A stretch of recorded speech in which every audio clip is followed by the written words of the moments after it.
Hello everyone, स्वागत आहे तुमच्या मराठी रेसिपी चॅनलवर। आज आपण बघणार आहे कढी भजे आणि पालक पुरी।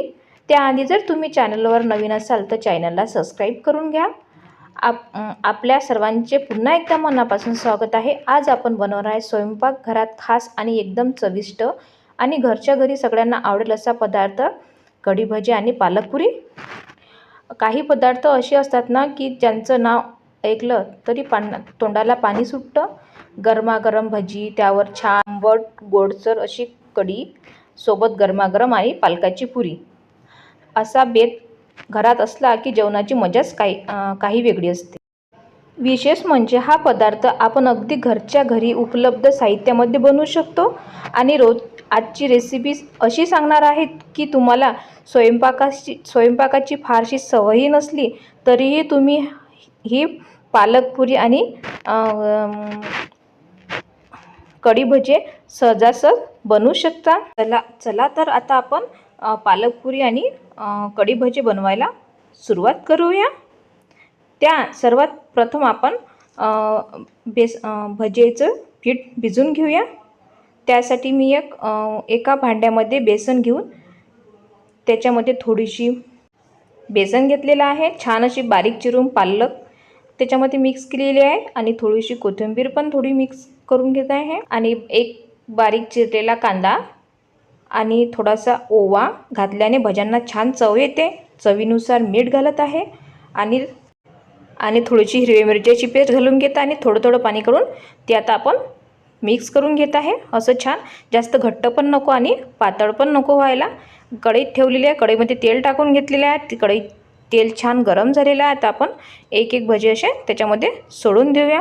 कसं असते ना, कधी पण भजे कुरकुरीत होण्यासाठी एक गोष्ट लक्षात ठेवायची, पीठ तयार करताना एकदम पाणी घालू नका आणि थोडं पाणी घालून पीठ तयार केलं तर आपल्याला योग्य घट्टपणा मिळतो। त्याच्यामुळे आपले भजे पण असे छान कुरकुरीत होतात। बघा, असे कसा छान ब्राऊन कलर त्याला आलेला आहे। अशा प्रकारे आपले आता हे भजे छान तयार झालेले आहेत। पूर्ण भजे असे छान असे कुरकुरीत तयार होऊन झालेले आहेत। अशा प्रकारे मी हे भजे बनवलेले आहेत। आता आपण कढीची तयारी करूया। कढीसाठी एका भांड्यात मी ताक घेतलेला आहे, त्याच्यामध्ये बेसन घालून घेतलेलं आहे आणि ते छान फेटून घेऊया। गुठळ्या राहता कामा नये, पूर्ण व्यवस्थित फेटून घ्यायचं। एक पण गुठळी त्याच्यात राहता कामा नये। चांगलं फेटल्याने त्याला व्यवस्थित छान अशी आपली कढी पण अशी चोपडी बनते। त्याच्यामुळे कधी पण कढी बनवताना एकच लक्षात ठेवायचं, जेव्हा आपण बेसन घालतो तेव्हा छान व्यवस्थित असं ते व्यवस्थित फेटून घ्यायचं। अशा प्रकारे आपण हे फेटून घेतलेलं आहे। त्याच्यामध्ये आता थोडंसं चवीनुसार मी मीठ घालून घेत आहे आणि थोडीशी हळद घालून घेत आहे। हळद घातल्यानंतर पुन्हा एकदा मी ते पूर्ण व्यवस्थित मिक्स करून मिश्रण आता आपण ते बाजूला ठेवून मध्ये मी तेल ठेवलेलं आहे गरम करायला। आता कढी बनवण्यासाठी मी गॅसवर कढई ठेवलेली आहे, त्याच्यामध्ये तेल टाकून घेतलेलं आहे। तेल छान असं गरम झालेलं आहे। थोडीशी मोहरी टाकून घेत आहे छान असं आणि थोडीशी जिरं टाकून घेत आहे आणि मी हिरव्या मिरच्याची पेस्ट आणि लसूण याची पेस्ट बनवून ठेवली ते पण त्याच्यामध्ये मिक्स करून घेत आहे। जे आपण आता कढीसाठी बनवलं होतं ते मी त्याच्यामध्ये सोडून घेत आहे। थोडं मी ते मिश्रण बनवले त्याच्यामध्ये सोडून देत आहे आणि मिश्रण टाकल्यानंतर एकाच साईडला मी ते फिरवत आहे हळूहळू। कधी पण कढी फिरवताना एकाच साईडनं फिरवायची। थोडीशी मी त्याच्यामध्ये आता कोथिंबीर टाकून घेत आहे आणि कढीला छान अशी उकळी येईपर्यंत आपण आता हे 5 मिनिटं कढी होऊ देणार आहे। कधी पण कढी फुटू नये म्हणून एका साईडनं अशी छान फिरवायची। कढी आपली एकदम अशी चोपडी येते। हे बघा, अशी चोपडी कढी आलेली आहे आणि छान अशी त्याला फोडणी पण दिली मी। आणि आता मी जे भजे बनवले होते ते मी त्या कढीमध्ये घालून घेत आहे। ते पण भजे आपल्याला 2 मिनिट त्याच्यामध्ये छान असे उकळू द्यायचे आहेत, त्याने अजून छान टेस्ट येते। पूर्ण असे भजे मी त्याच्यामध्ये घालून असे ते कढी आता 2 मिनिट अजून थोडीशी त्याला उकळी येईपर्यंत शिजू देणार आहे। तोपर्यंत आता आपण पुरी बनवायला सुरुवात करूया। पालक पुरी म्हणजे चविष्ट तर आहेत, पण ताटात पाहायला की खूप सुंदर दिसते। त्याच्यासाठी मी पालक हे मिक्सरमधून काढून घेतलेली आहे, त्याच्यामध्ये थोडं अजवाईन टाकून घेतलेलं आहे, चवीनुसार मीठ घालून घेतलेलं आहे आणि थोडीशी हिरवी मिरचीची पेस्ट घालून घेतलेली आहे। आता त्याच्यामध्ये मी आटा टाकून घेत आहे, मिक्स करून घेत आहे। आणि कधी पण ते पीठ मळताना जे आपण शक्यतोवर त्याचं आपण पालकाचं जे बनवलेली पेस्ट असते तेवढ्याच ह्याच्यात आपल्याला बनवायचं असते, ते मिक्स करायचं असते, कारण आपल्याला त्याच्या व्यतिरिक्त पाणी नाही घ्यायचं आहे।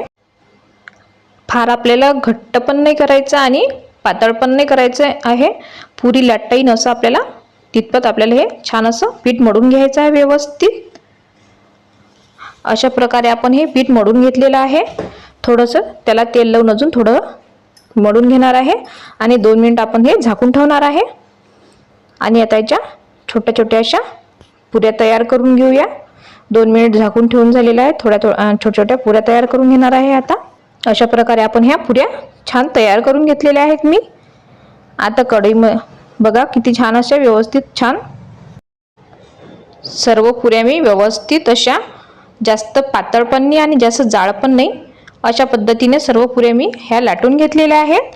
आता आपण कढईमध्ये तेल टाकून ते छान कडक असं तापून घेणार आहे। छान असं आपलं तेल बघा छान तापलेलं आहे, त्याच्यामध्ये मी आता एक एक पुरी सोडून देत आहे।